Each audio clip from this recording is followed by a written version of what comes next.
أعزائي المشاهدين، برحب بكم في الحلقة ال51.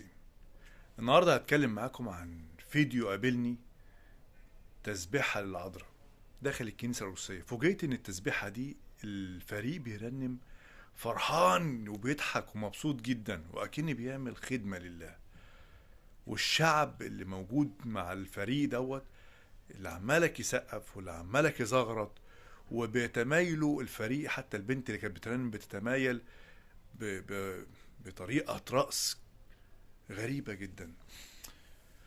طبعا انا مش مستغرب ان ده يطلع من الكنيسة الارثوذكسية، ولكن الفكرة كلها ان الكنيسة الارثوذكسية بقت تعمل حاجات للاسف الشديد خارج الانجيل، مش خارج الانجيل بس، وبتتباهى بكده. هو عايز المشاهد هفرجك على جزء صغير كده من الفيديو وتتفرج على اللي بيحصل فيه.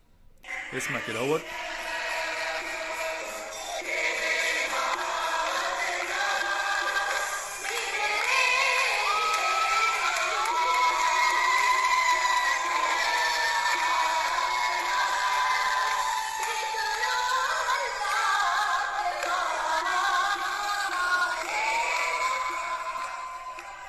الفريق عمالك يتمايل وبيرقص وبيسقف. البنت بص عمالك تهز في نفسها وبترنم وبتمجد العذراء، والشعب عمالك يسقف ويزغرط. اسمع كده الزغاريت، اسمع الزغاريت. ونسيوا خالص وبدأوا ان هم يعملوا حاجات خارج الانجيل. الانجيل قال كده كالآتي في اشعياء 42 عدد 8: انا الرب هذا اسمي ومجد لا أعطي لآخر ولا تسبيح للمنحوتات. كمان في حتة خطيرة جدا الناس كلها بتنساها، الكنيسة الأرثوذكسية خاصة. مزمور 150 بيقول كده: سبحوا الله، سبحوا القديسين ولا الله، سبحوا الله في قدسه. للأسف الشديد الكنيسة الأرثوذكسية شالت الله وحطت مكانه العذراء. سبحوا العذراء زي ما انتوا شايفين كده في الفيديو ده، زغاريت وتسبيح بيسبحوا العذراء. طب بعد كده بص كده حضرتك بيقول لك ايه: سبحوا في فلك قوته، سبحوه على قوته، سبحوه حسب كثرة عظمته، سبحوه بصوت السور، سبحوه برباب وعود، سبحوه بدف ورقص، سبحوه بأوتار ومزمار، سبحوه بسنوج الهتاف، التصويت آسف، سبحوه بسنوج الهتاف. كل الناس ما فلتسبح الرب، سبح الرب. لكن للأسف الشديد الكنيسة الأرثوذكسية شالت الرب من الموضوع وحاطت العذراء. بإله الكنيسة الأرثوذكسية هو العذراء، تسبيح وتمجيد. وبص البنت بتتمايل ازاي والدنيا هايصة، ناقص بس يعني ايه، يعني يلا مش عارف بيضحكوا او فرحانين قوي. بص كده البهجة في وشهم عاملة ازاي. اهو ده اللي المسيح بيقول عليهم: ويل لكم ايها الضاحكون الان لانكم ستبكون. عزيزي المشاهد الآية واضحة جدا. في كمان آية في سفر الرؤيا، أنا مش هطول عليك، دي آخر حاجة أنا هقفلها معاك.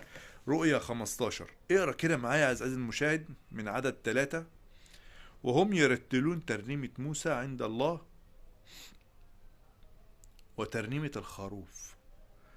هنا مذكور ترنيمة موسى عند الله وترنيمة الخروف. إذا كانت العذراء خروف وماتت مكانك سبحها، مذكورة كده: خروف الذي ذبح لأجلنا. إذا كانت العذراء ماتت مكانك سبحها، إذا كانت العذراء ماتت مكانك مجدها، إذا كانت العذراء ماتت مكانك زغرط لها واقعد سقف لها زي ما حصل من شوية في الفيديو اللي احنا شايفينه في الكنيسة الأرثوذكسية. وبكل بجاحة بجحين جدا بيحطوا العذراء مكان المسيح اللي مات عشانهم وذبح الخروف المذبوح علشانهم، بيحطوا العذراء مكانه بكل قلة أدب، جهل بكلمة ربنا وعدم احترام لكلمة ربنا وقدسيته. اسمع كده عزيزي المشاهد كمان: وهم يرتلون ترنيمة موسى عبد الله وترنيمة الخروف قائلين: عظيمة وعجيبة هي أعمالك أيها الرب الإله القادر على كل شيء. عادلة وحق هي طرقك يا ملك القديسين. من لا يخافك يا رب يمجد اسمك لأنك وحدك قدوس، لأن جميع الأمم سيأتون ويسجدون أمامك لأن أحكامك قد أظهرت. ترنيم والترتيل في محضر الله للخروف المذبوح، للي مات عشانك. الترنيم والترتيل للقادر على كل شيء. الترنيم والترتيل لملك القديسين.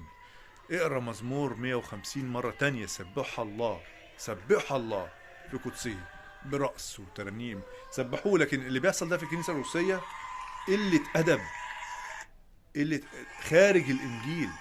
وللأسف الشديد البروتستانت المنافقون ما بيتكلموش في الكلام ده، بيسكتوا، يقولوا ناس فرحانة، نعمل ايه؟ فرحانة ايه؟ دي ناس بتضل الناس، ده بيضلوا نفسهم. الفريق ده فاكر نفسه ان هو بيرضي ربنا، هو في الحقيقة هو بيغضب ربنا، بيجيب غضب ربنا عليه. للأسف الشديد الفريق دوت بيجايب لعنة عليه وعلى أسرته وعلى كنيسته. الكنيسة اضحكي، بصوا بيضحكوا ازاي، اضحكوا على خيبتكم وخيبة أمكم الكنيسة الأرثوذكسية الخايبة الخارجة خارج الإنجيل. توبوا وارجعوا للمسيح وحده وتعلموا من الإنجيل، بلاش خيبة في كلمة ربنا. اقروا الإنجيل وافتحوه. أتحدى كل واحد أرثوذكسي من أول الأسقف تدرس لأصغر واحد في الكنيسة الأرثوذكسية يطلع لي آية من الإنجيل تقول إنها نعمل تسبيحة للعذراء أو تمجيد للعذراء أو نسقف للعذراء أو نمجد العذراء أو نزغرط للعذراء داخل بيت ربنا عيب أو خارجه. مفيش الكلام ده. أتحداك توب وارجع للمسيح. سلام.